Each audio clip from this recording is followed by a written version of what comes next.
if you have any query, if you have any doubt, just let me know. We are on mission, as I always tell this thing, right? We are on mission. We have a target right now, right? What is our target? What is our aim? Our aim is to be fluent in English language, right? That is why, that is the reason we are just reading, we are just studying stepwise classes. We are just attending step by step classes here, right? Okay, so my friend, just watch full video, right? And if you have any doubt, just let me know. I will message you, I will comment there, and I will mention the problems, I will mention the doubts in next session, in next video. Okay, so be with consistency in my video, and definitely you will be fluent in English language one day. Definitely, it's my wishes to all of you. Hello my friend, कैसे हो? उम्मीद करता हूँ आप लोग बहुत अच्छे होंगे। एक और वीडियो में आप लोगों का स्वागत करता हूँ, और मैं अपने YouTube channel A to Z English channel में आप लोगों का स्वागत करता हूँ। मेरे प्यारे दोस्त, हम लोग इंग्लिश सीख रहे हैं ये चैनल पे, है ना? तो आज मैं जो आप लोगों को पढ़ाने वाला हूँ वो है पास्ट इंडेफिनिट टेंस। जी हाँ, क्या है वो? Past indefinite tense. अच्छा, ये होता क्या है? हमने क्या कहा कि हम लोग दैनिक जीवन में जितनी भी बातें करते हैं, जैसे मैं जा रहा हूँ, ये अलग टेंस हो गया, है ना? वह जाएगा, वह खाना खा चुका है, तो इस प्रकार की बातें हम लोग करते रहते हैं, है ना? तो सबको जो इंग्लिश में है ना, सबको डिवाइड कर दिया टेंस के अंदर। तो पास्ट इंडेफिनिट टेंस आज हम लोग शुरू करने वाले हैं, ठीक है? तो मैं कुछ आप लोगों के सामने अभी एग्जांपल लिखता हूं और उसको हम लोग एक स्ट्रक्चर के हिसाब से बनाने की कोशिश करते हैं, ठीक है? ये देखो, पास्ट इंडेफिनिट टेंस और उसका जो स्ट्रक्चर होता है सब्जेक्ट, V2 और ऑब्जेक्ट, ठीक है? चलो मैं अभी बनाता हूँ, एक मैं लिखता हूँ उदाहरण, ठीक है? मैंने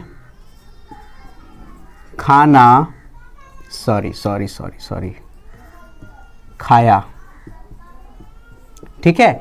मैंने खाना खाया, मतलब ऐसा वाक्य होता है जो चीज़ पास्ट में यानी पहले वो कंप्लीट हो चुका है। तो मैंने खाना खाया, तो मैं खाना खा चुका हूँ, है ना? वो खाना कंप्लीट कर चुका हूँ मैं खाना, ठीक है?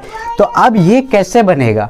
तो इसको बनाने के लिए खुद जो फॉर्मूला होता है, स्ट्रक्चर जो होता है वो ये होता है subject plus V2 plus object, ठीक है? तो ये होगा I ate फूड, ठीक है? I ate फूड, मैंने खाना खाया, मैंने खाना खाया, तो उसका क्या हो जाएगा? I ate food. जी हाँ, ईट का जो दूसरा होता है ना, वर्ब का जो दूसरा फॉर्म होता है ईट का, वो होता है एट, ठीक है? तो I ate फूड।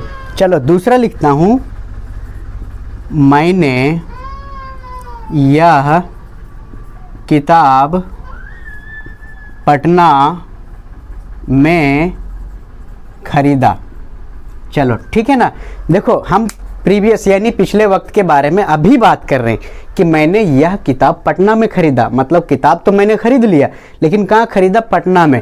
तो इस प्रकार के जितने भी वाक्य हमको बोलने की ज़रूरत पड़ जाए तो उसको क्या कहते हैं? Past indefinite tense. जैसे उसने खाना खाया, ठीक है ना? उसने खाना खाया, मैंने यह कलम भोपाल में खरीदा, मैंने यह किताब पटना में खरीदा, मतलब इस प्रकार से उसने नहाया, ठीक है? तो इस प्रकार से जितने भी हम लोग वाक्य बोलेंगे सभी को कहते हैं पास्ट इंडेफिनिट टेंस, ठीक है? तो अभी ये वाला कैसे बनेगा? मैंने यह किताब पटना में खरीदा। तो चलो बनाते हैं। सबसे पहले सब्जेक्ट यानी उसको कहते हैं जिसके द्वारा वो काम होता है। तो मैंने यह किताब कहाँ खरीदा? पटना में। तो मैंने, खरीदने का काम किसने किया? मैंने।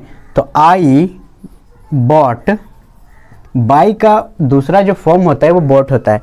I bought this book in Patna. एक और सेम टू सेम उदाहरण लेते हैं।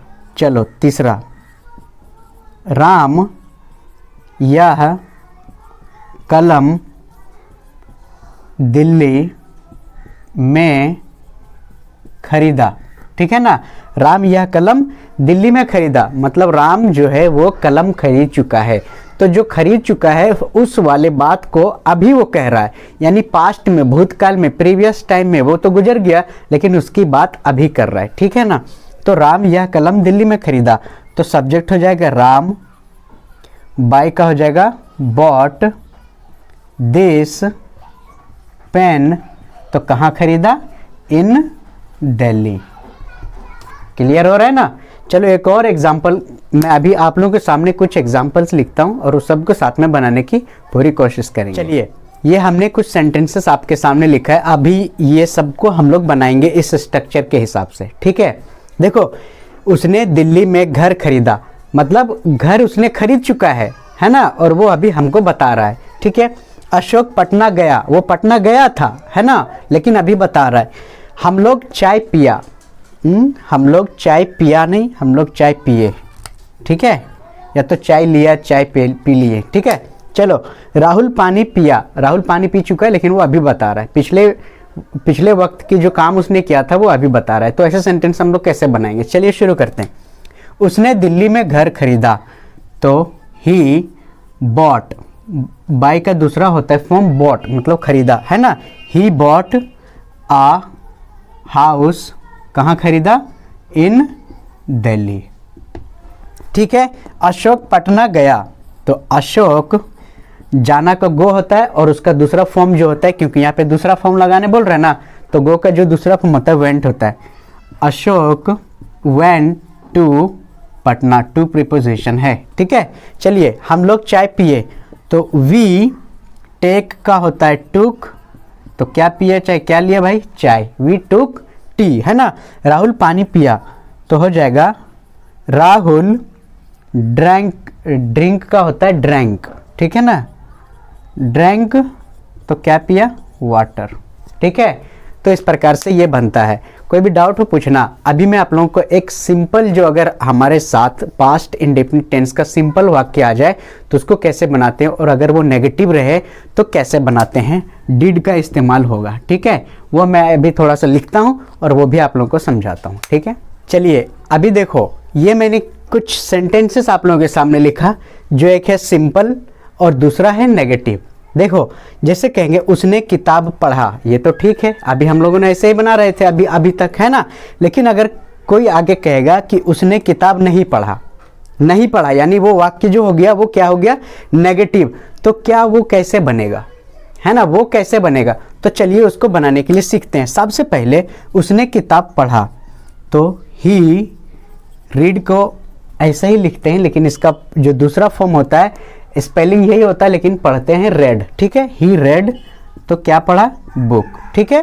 चलो, उसने किताब नहीं पढ़ा, नेगेटिव आ गया, तो he did not read book, है ना? He did not read book. जी हाँ, यहाँ पे क्या लग जाएगा दोस्तों? डिड नॉट, ठीक है ना? नेगेटिव को दर्शाने के लिए, बताने के लिए डिड नॉट। आगे बढ़ते हैं और समझते हैं। मैंने नाचा, मैंने नाचा, तो आई डांस, है ना? I dance, sorry ED, I danced, है ना? क्योंकि अगर सिंपल बनाएंगे तो इस हिसाब से बनाएंगे, है ना? V2 वर्ब का दूसरा फॉर्म डांस का डांस्ड होता है, ठीक है? तो आई डांस्ड, मैंने नहीं नाचा, मैं क्या बोल रहा हूं? मैंने नहीं नाचा, है ना? तो आई, पता है, लगाएंगे डिड नॉट, और यहाँ पे डांस हो जाएगा, जो दूसरा फॉर्म नहीं लगेगा। याद रखना ये चीज, अगर डिड नॉट लग गया तो डांस्ड है ना यहाँ पे, तो इसका दूसरा फॉर्म नहीं लगेगा, फर्स्ट फॉर्म ही लगेगा। एक और एग्जांपल में देखते हैं। सीता खाना बनाई, तो सीता कुक का क्या हो जाता है? कुकड, तो क्या बनाई? खाना। सीता कुकड फूड, ठीक है? यहाँ पर तो समझ में आ गया, लेकिन अभी क्या बोल रहा है? सीता खाना नहीं बनाई, यानी नेगेटिव हो गया, तो डिड नॉट लगाएंगे और इसका जो दूसरा फॉर्म है वो फर्स्ट फॉर्म आ जाएगा, ठीक है? तो सीता डिड नॉट कुकड का हो जाएगा कुक फूड। प्यारे दोस्त, ये था हमारा past indefinite tense. If you have any query, if you have any doubt, just let me know. We are on mission, as I always tell this thing, right? We are on mission. We have a target right now, right? What is our target? What is our aim? Our aim is to be fluent in English language, right? That is why, that is the reason we are just reading, we are just studying step-wise classes. We are just attending step by step step by step classes here, right? Okay, so my friend, just watch full video, right? And if you have any doubt, just let me know. I will message you, I will comment there, and I will mention the problems, I will mention the doubts in next session, in next video. Okay, so be with consistency in my video, and definitely you will be fluent in English language one day. Definitely, it's my wishes to all of you. मेरे दोस्त, चलिए आज की video यहीं पर रखते हैं, मिलते अगले वीडियो में, तब तक के लिए टेक केयर, बाय बाय।